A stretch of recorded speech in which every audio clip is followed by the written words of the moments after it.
The first thing you'll notice is how much these little fry have grown.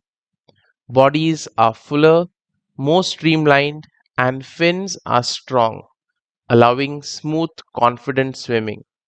You'll also see tiny flashes of blue, silver, and white that are starting to shimmer under the light. This is fascinating because we are not just seeing size, we are seeing personality emerge. So the bold fry dart straight for food, exploring every corner of the tank, while the shy fry hang back, but they observe and learn, carefully picking their moments. So it's like watching children move from primary school to middle school, confident in some areas and still learning in others.